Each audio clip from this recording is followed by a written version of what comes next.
Rainbows! Hello, I'm Chris Hudson. Oh, and this hurts. Oh, excuse me. Rainbows. We can see them in windows on every street. What are they saying? Cheer up. The storm will pass. Thank you. 3 cheers for the NHS and key workers. Hooray! It was started by some families in Italy after the coronavirus closed the schools. Then Spain, and then others joined in. In Italy, the message was andrà tutto bene, meaning everything will be all right. Andrà tutto bene. Can you say it? Andrà tutto bene. Some UK schools got the idea, including Grange Primary School in Newcastle upon Tyne. Their head teacher started a cheerful windows project. He wanted to give his pupils something creative to do at home, so they could go rainbow spotting when they took their daily exercise, and see there were other children in the same situation as them. And it would cheer everybody up. And so the idea spread across the country. Why rainbows? They're bright, of course, with clear colours. 400 years ago, the scientist Isaac Newton, he experimented with prisms to discover how white light is actually made up of different colours. Red, orange, green, blue, indigo, violet. A rainbow's created when white light is bent, refracted, while entering a droplet of water. It's split into different colours and reflected back. That's what happens with raindrops in the atmosphere. So the best time to see a rainbow is just after a storm, with the sun behind you, when the rain is still falling. And of course, there are lots of stories about rainbows. Fairy gold at the end of the rainbow, which of course always moves away the closer you try to get to it. There's a message. Or in the Norse myths, it's the bridge in the sky linking Earth and Valhalla. But there's one big Bible story which really connects with our cheerful windows, and that's the story of Noah and the Great Flood. There are so many big things happening in that story, so many questions we can ask about it. In some ways it's quite scary, but remember, for thousands of years people have told scary stories to help them cope with being scared. And this story has a lot of hope in it too. I'm going to share the story with you now. I won't tell all of it. If you want the original, find it in the Bible's book of Genesis, chapters 6 to 9. Have a look afterwards. See if you can spot what I've added or missed out. It goes like this.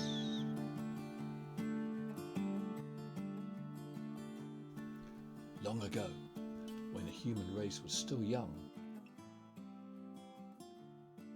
all trying to get more than the others. That's my land. Those are my trees. Those are my animals. I'm in charge. I can do whatever I like. People were being cruel, mean, nasty to each other. It was like they were animals who didn't know any better. And God said, that's enough. This isn't the beautiful world I planned. I'll have to start again. But first, all this lot need to go. So, God planned a great flood to destroy every living thing that breathed the air. So there will be a totally fresh start. Everything would be washed away. But one man was different. Noah remembered God.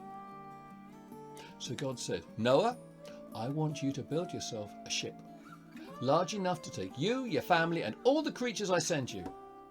He told Noah how to build the ark, how many decks it needed, how to make it waterproof, and told him to get in lots of supplies. When I tell you the animals will all come and go in, I'll seal the door shut and keep you all safe until everything else has been washed away. After that has passed, you can all start rebuilding life on earth again. Noah lived miles and miles away from the sea. But he took God at his word. and started building this ship called the Ark.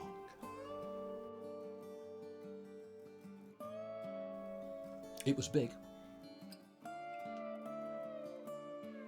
It took him and his family many years to build, and everybody in the area thought he was mad for doing it. But one day it was finished. Noah and his family went into the ark, and God sent him all the different types of animals, male and female, to go into the ark and settle down, each in their allotted places.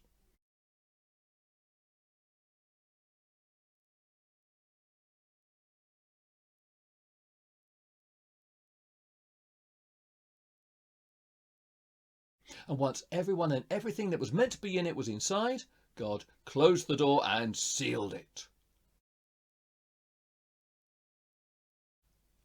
And then the rains came.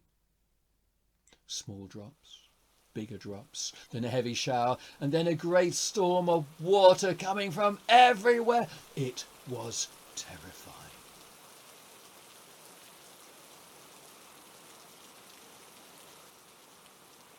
These floods were like nothing anybody had ever seen before. Streams turned into rivers, which turned into lakes, which turned into seas.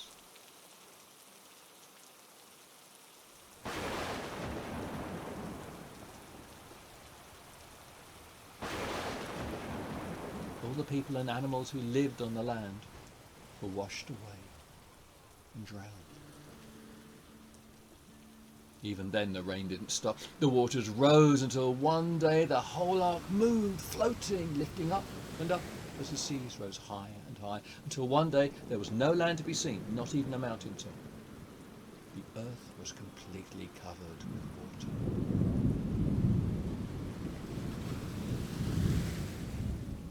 Inside the ark, Noah and his family spent their time caring for the animals, thinking, waiting, praying. After many weeks and months had passed, God finally stopped the rain. The clouds cleared. There was the beginnings of a blue sky, and the waters slowly started to go down.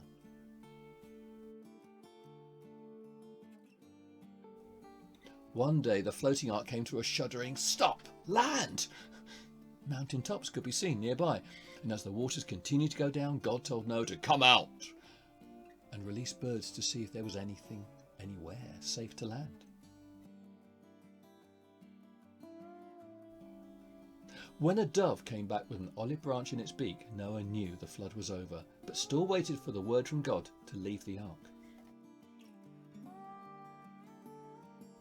Then on one great day, the word came. As the ark was opened up, Noah and his family thanked God, who blessed the animals as they scattered across their new world, saying, "Noah, I am never going to flood the earth again."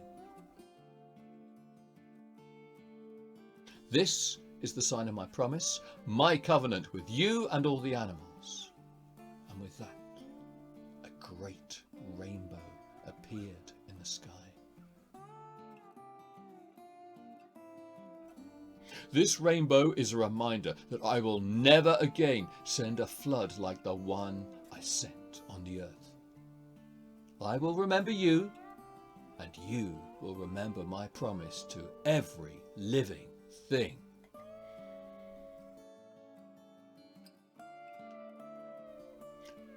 Now, that's my version of the story of the first rainbow. I wonder what you think of it. Don't forget, you can read it for yourself in any Bible. So here's some things to think and talk about. If you like, you can pause the video to talk about them with someone else, then come back on afterwards. I'll wait. So, what puzzles you most about this story? Were there any bits you really liked or didn't like? What were they? Have you got any interesting questions about the story? Have a chat about them as well. What answers might you have for your questions?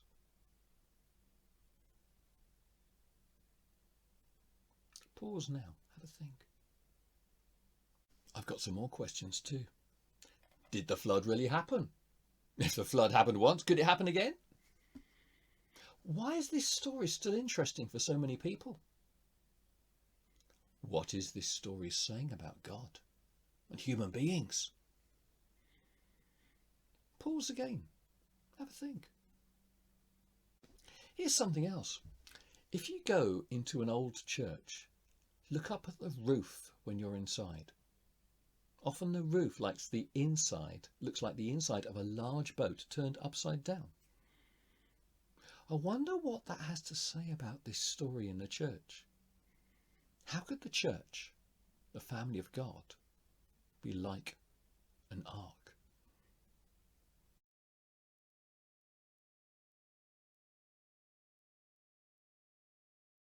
So, what can we do with a story like this? Here are some ideas.